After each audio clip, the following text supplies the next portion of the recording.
Hello viewers, welcome to Ekamais Academy. ఈ రోజు మనం సుప్రీం కోర్ట్ రీసెంట్ టైమ్స్లో chief secretaries of different states and union territories మీద చేసిన ఒక కీలకమైన వ్యాఖ్య గురించి డిస్కస్ చేయబోతున్నాం.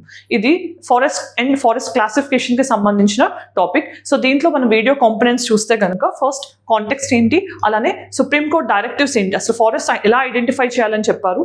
దాంతోపాటు అసలు ఫారెస్ట్ అనగానే మనకి వెరీ ల్యాండ్ మార్క్ జడ్జ్మెంట్ ఏంటి, 1996లో ఉన్న టిఎన్ గోదావర్మన్ కేస్. సో ఈ జడ్జ్మెంట్ ఏంటి, మరి ఇప్పుడున్న డెఫినేషన్ ఏంటి, అసలు ఎందుకు కన్సర్న్స్ వస్తున్నాయి, వాటితో పాటు కాన్స్టిట్యూషనల్ ఫ్రేమ్వర్క్ ఆఫ్ ఫారెస్ట్ ఏంటి, దాంతోపాటు ఫారెస్ట్ క్లాసిఫికేషన్ ఏంటి అనేది కూడా మనం ఈరోజు డిస్కస్ చేయబోతున్నాం. సో ఇది ఎన్వైర్న్మెంట్ పాయింట్ ఆఫ్ లో జిఎస్ పేపర్ 3లో ఇంపార్టెంట్ టాపిక్. మరి ఈరోజు మనం డిస్కస్ చేస్తున్న రీజన్ ఏంటి, సుప్రీం కోర్ట్ రీసెంట్గా చీఫ్ సెక్రటరీస్ ఆఫ్ డిఫరెంట్ స్టేట్స్ని చాలా హార్ష్ వార్నింగ్ ఇవ్వడం జరిగింది. సో మీరు ఆల్రెడీ టైమ్ అండ్ దెన్ చాలా ల్యాబ్స్ చేస్తున్నారు. ఐడెంటిఫికేషన్ ఆఫ్ ద ఫారెస్ట్ అనేది మీ టైం బౌండ్ మేనర్లో చేయకపోతే దాని పూర్తి బాధ్యత మీ మీదే ఉంటుంది అని చెప్పడం జరిగింది. మరి అసలు ఈ ఫారెస్ట్ ఐడెంటిఫికేషన్ అనేది ఎందుకు ఇంత ఇష్యూ అవుతుంది తెలుసుకుందాం. ఫస్ట్ ఇక్కడ మెయిన్గా మనం చూస్తే కనుక సుప్రీం కోర్ట్ డైరెక్టివ్స్ ఏంటి అంటే వాళ్ళు ఏం చెప్పారు, ఒక ఎక్స్పర్ట్ కమిటీస్ని ఫామ్ చేయాలని చెప్పారు. ఎప్పుడైతే మనకు జడ్జ్మెంట్ వచ్చిందో ఆ జడ్జ్మెంట్ వచ్చిన 6 months లోపల నుంచి మనం ఆ 6 months లోపే ఎక్స్పర్ట్ కమిటీస్ని ఫామ్ చేసి ఆ ఎక్స్పర్ట్ కమిటీస్ ఫారెస్ట్ అనే వాటిని ఐడెంటిఫై చేసి క్లాసిఫై చేస్తాయని చెప్పి సుప్రీంకోర్టు జడ్జ్మెంట్ ఇవ్వడం జరిగింది.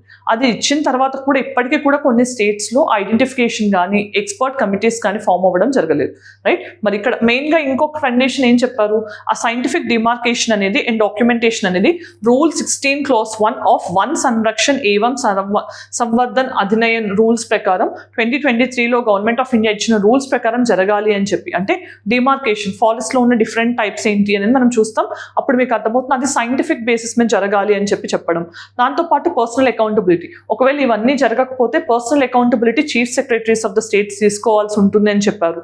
దాంతోపాటు కంపెన్సేటరీ ఫారెస్టేషన్ రిక్వైర్మెంట్ని కూడా ఎంఫసైజ్ చేయడం జరిగింది. మరి కంపెన్సేటరీ ఫారెస్టేషన్ అంటే ఏంటి, మనం ఎప్పుడైనా ఫారెస్ట్ ల్యాండ్ని వేరే డెవలప్మెంటల్ పర్పసెస్ కోసం డైవర్ట్ చేయాల్సి వస్తే కనుక దానికి కంపెన్సేటరీగా ఇంకొక చోట మనం చెట్లను నాటడం కానీ ఎఫారెస్టేషన్ చేయడం కానీ చేయాల్సి ఉంటుంది.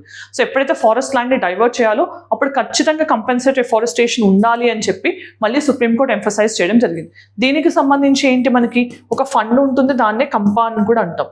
అంటే compensatory afforestation management and planning authority fund అనేది ఉంటుంది. సో ఈ ఫారెస్ట్ డిపార్ట్మెంట్ కింద ఫండ్ ఉంటుంది. సో ఎప్పుడైతే మనం డైవర్షన్ ఆఫ్ ఫారెస్ట్ ల్యాండ్ జరుగుతుందో అక్కడ ఫండింగ్ అనేది ఇవ్వచ్చు ఎవరైతే ఆ ల్యాండ్ని యూజ్ చేసుకుంటున్నారో ఫారెస్ట్ ల్యాండ్ని. సో వాళ్ళు ఇచ్చిన మనీతో ఫారెస్ట్ డిపార్ట్మెంట్ ఇంకొక చోట మళ్ళీ అడవులు పెంచడాన్ని స్టార్ట్ చేస్తారనమాట. సో దాన్ని కంపెన్సేటరీ ఎఫారెస్టేషన్ ఫండ్ అంటాం.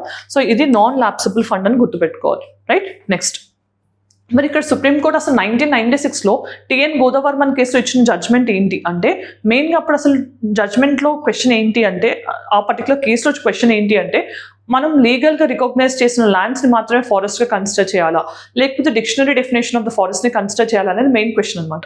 సో అప్పుడు వెరీ ఇంపార్టెంట్ జడ్జ్మెంట్ని సుప్రీంకోర్టు పాస్ చేస్తూ డిక్షనరీ డెఫినేషన్ ఆఫ్ ఫారెస్ట్ ఏదైతే ఉంటుందో, అంటే అది మనకి ప్రాపర్గా లీగల్ రికార్డ్స్లో లేకపోయినా కూడా, అది డిగ్రేడెడ్ స్టేట్లో ఉన్నా లేకపోతే అన్ప్రొటెక్టెడ్ ఫారెస్ట్ అయినా కూడా దాన్ని కూడా మనం ఫారెస్ట్గానే కన్సిడర్ చేయాల్సి ఉంటుంది అని చెప్పి టిఎన్ గోదావర్మన్ కేసులో సుప్రీంకోర్టు చెప్పడం జరిగింది. సో ఇక్కడ ఏంటి, టర్మ్ ఫారెస్ట్ అనేది ఏ డెఫినేషన్ ప్రకారం కన్సిడర్ చేయాలన్నారు, ఫారెస్ట్ కన్జర్వేషన్ యాక్ట్ ఆఫ్ 1980 కింద కన్సిడర్ చేయాలి.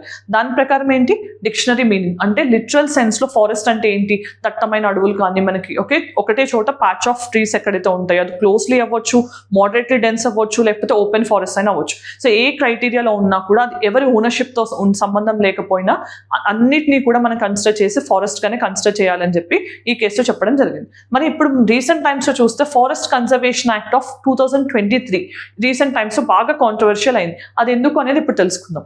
ఇక్కడ మెయిన్గా చూస్తే mandatory approval for activities. So మన ఫారెస్ట్ అన్న తర్వాత మనకి ప్రయర్ అప్రూవల్ ఎవరు ఇవ్వాలి, సెంట్రల్ గవర్నమెంట్ ఇవ్వాలి. సో ఎలాంటి విషయాల్లో మైనింగ్ చేయాలన్నా, సా మిల్లింగ్ చేయాలన్నా, ఇలాంటి వాటిల్లో లేకపోతే లాగింగ్ చేయాలన్నా కొన్ని యాక్టివిటీస్లో సెంట్రల్ గవర్నమెంట్ అనేది మెయిన్గా మనకి పర్మిషన్ ఇవ్వాల్సి ఉంటుందని ఈ జడ్జ్మెంట్లో చెప్పారు టిఎన్ గోదావర్మన్ కేసులోనే. దాంతోపాటు లాగింగ్ అంటే cutting down the trees for timber ఇవన్నీ చేయడం కూడా రెస్ట్రిక్టెడ్ చేశారు. So especially states like Andhra Pradesh, Assam and north ఈస్ట్లో వీటిని కంప్లీట్గా రెస్ట్రిక్ట్ చేయడం జరిగింది. మన next state responsibilities as per the judgement ఏంటి, ఈచ్ స్టేట్ గవర్నమెంట్కి ఒక ఎక్స్పర్ట్ కమిటీ ఫామ్ చేయాలి. ఆ ఎక్స్పర్ట్ కమిటీ ఫారెస్ట్ ఏరియాస్ అన్నిటిని ఐడెంటిఫై చేయాలి. వాటితో పాటు సస్టైనబుల్ ఫారెస్ట్రీ ప్రాక్టీసెస్ని ఎంకరేజ్ చేయాలి, సస్టైనబిలిటీని పెంచే విధంగా. అలానే సామిల్స్కి కానీ టింబర్ రిసోర్సెస్కి సంబంధించి అండ్ ఇండస్ట్రీ యొక్క సస్టైనబిలిటీకి సంబంధించి టైం ఫ్రేమ్లో రిపోర్ట్స్ ఇవ్వాల్సి ఉంటుందని మనకి చెప్పడం జరిగింది. మరి అసలు ఇక్కడ మెయిన్గా యూపీఎస్సీ ప్రిలిమ్స్ 2025 రాయాలనుకున్న ఆస్పిరెంట్స్ అందరికీ కూడా ఏకమ్ ఐఎస్ అకాడమీలో ఒక important revision programme 17th March నుంచి స్టార్ట్ అవబోతోంది. ఈ ప్రోగ్రామ్ కూడా సబ్జెక్ట్ ఎక్స్పర్ట్స్ చేత కంప్లీట్గా మీకు సబ్జెక్ట్ ఎక్స్పర్ట్స్ చేత స్టాటిక్ పార్ట్ని కరెంట్ అఫైర్స్ని లింక్ చేస్తూ ప్రీవియస్ పేపర్స్ని అనలైజ్ చేపిస్తూ ఈ ఎగ్జామినేషన్ డిమాండ్స్కి తగ్గట్టు డిజైన్ చేయడం జరిగింది. ఈ ప్రోగ్రామ్కి సంబంధించిన డీటెయిల్ స్కెడ్యూల్ కోసం ఈ QR కోడ్ని స్కాన్ చేయొచ్చు. So for any further details you can also contact on the number. మరి అంతేకాకుండా ఈ ప్రోగ్రామ్ మొత్తం కూడా వెరీ అఫోర్డబుల్ రేట్ ఆఫ్ 2,999కే లభిస్తుంది. ఈ ప్రోగ్రామ్లో ఎన్రోల్ అయిన వాళ్ళకి ప్రిలిమ్స్ టెస్ట్ సిరీస్ అనేది 999కే లభిస్తుంది. సో ఇది డీటెయిల్స్ కోసం మీరు ఈ నెంబర్కి కాంటాక్ట్ చేయొచ్చు. రైట్. మరి ఇక్కడ అసలు కరెంట్ డెఫినేషన్ ఏంటి? సో అంటే టిఎన్ బూదవర్మన్ కేసులో ఇచ్చిన జడ్జ్మెంట్ ఏదైతే ఉందో ఫారెస్ట్ కన్జర్వేషన్ యాక్ట్ 1980 కింద ఉన్న డెఫినేషన్ని కన్సిడర్ చేయాలని చెప్పారు కదా, ఆ జడ్జ్మెంట్లో ఉన్న డెఫినేషన్ని ఫాలో అవ్వకపోవడం వల్ల ఇప్పుడు కాంట్రవర్సీస్ వస్తున్నాయి. సో రీసెంట్ డెఫినేషన్ ఏంటి అంటే బ్రాడ్ డెఫినేషన్ ఆఫ్ 1996ని మనం కొంతవరకు తీసుకుంటున్నాం. బట్ 2023లో ఫారెస్ట్ కన్జర్వేషన్ యాక్ట్ ఆఫ్ 1980కి అమెండ్మెంట్ చేస్తూ 2023లో ఒక యాక్ట్ని మళ్ళీ పాస్ చేశారనమాట. దాని ప్రకారం ఏమవుతుంది, ఓన్లీ లీగల్ ల్యాండ్స్ ఏవైతే ఉంటాయో ఫారెస్ట్ రికార్డ్స్లో వాటిని మాత్రమే ఫారెస్ట్గా కన్సిడర్ చేయాలని చెప్పడం జరిగింది. అంటే ఓన్లీ లీగల్ ఫారెస్ట్ని మాత్రమే ఫారెస్ట్ డెఫినేషన్లోకి తీసుకురావడం.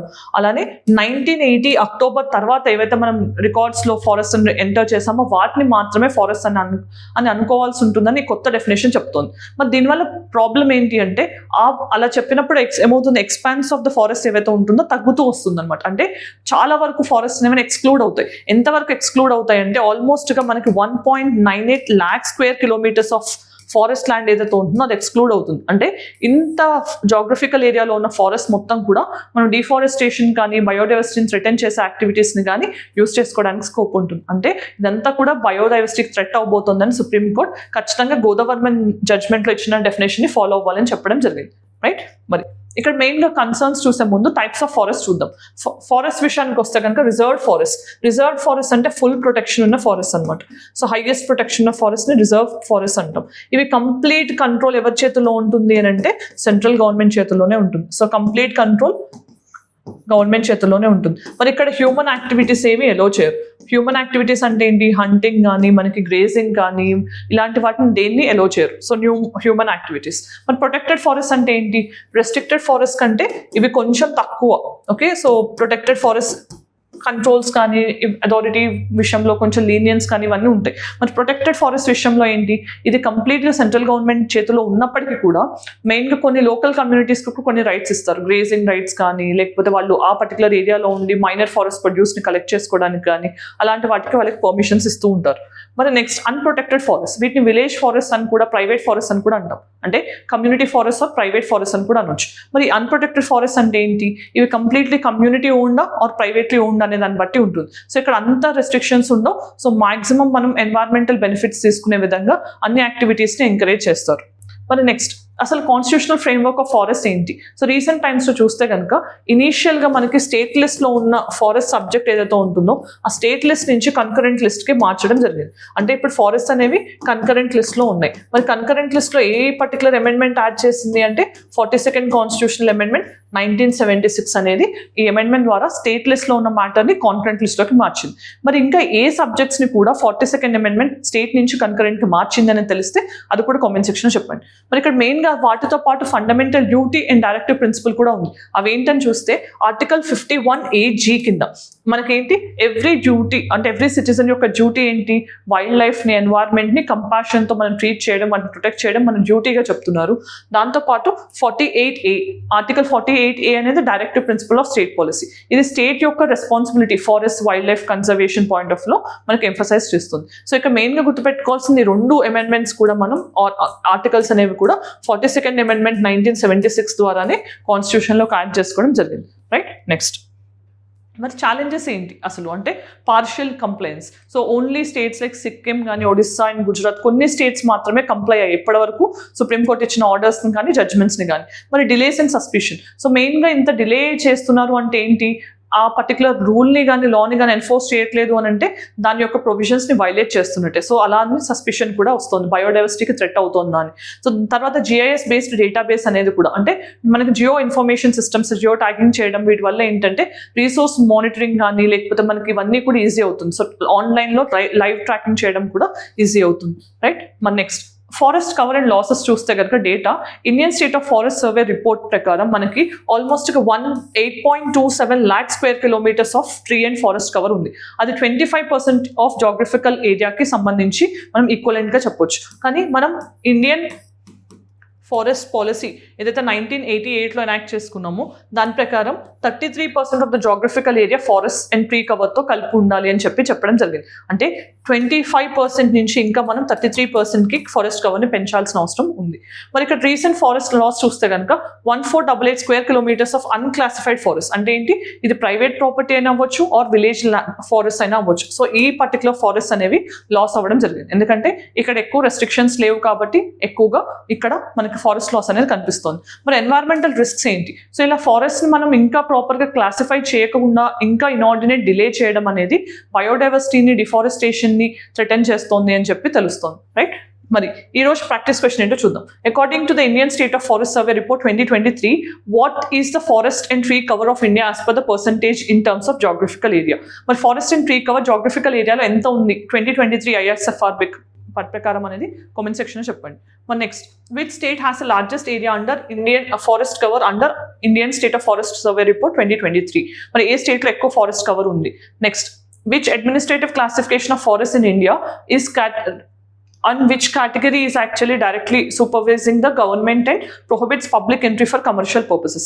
ఏ టైప్ ఆఫ్ ఫారెస్ట్ లో అసలు గవర్నమెంట్ కంట్రోల్ ఎక్కువ ఉండి పబ్లిక్ రెస్ట్రిక్షన్స్ ఎక్కువ ఉంటాయి అనేది తెలిస్తే కామెంట్ సెక్షన్లో చెప్పండి. మన mains question, discuss the significance of forest in the light of findings of the Indian state of forest survey report 2023. అసలు దీని యొక్క సిగ్నిఫికెన్స్ ఏంటి ఫారెస్ట్ అనేది ఈ రిపోర్ట్ డేటా ప్రకారం హైలైట్ చేయాల్సి ఉంటుంది. మరి ఈరోజు మనం ఈ వీడియోలో Indian state of forest survey report డేటాకి సంబంధించి బిట్స్తో పాటు మెయిన్గా సుప్రీంకోర్టు రీసెంట్ టైమ్స్లో ఫారెస్ట్ని ఎలా ఐడెంటిఫై చేయాలి అనే కాంటెక్స్ట్తో పాటు రీసెంట్ టైమ్స్లో ఫారెస్ట్ క్లాసిఫికేషన్ ఏంటి, ఫారెస్ట్ డెఫినేషన్ నుంచి వస్తున్న కాంట్రవర్సీస్ ఏంటి, ఇవన్నీ కూడా డిస్కస్ చేయడం జరిగింది. ఇనిషియేటివ్ మీకు నచ్చినట్లయితే మీ ఒపీనియన్ కామెంట్ సెక్షన్లో చెప్పండి. Thanks for joining. All the very best.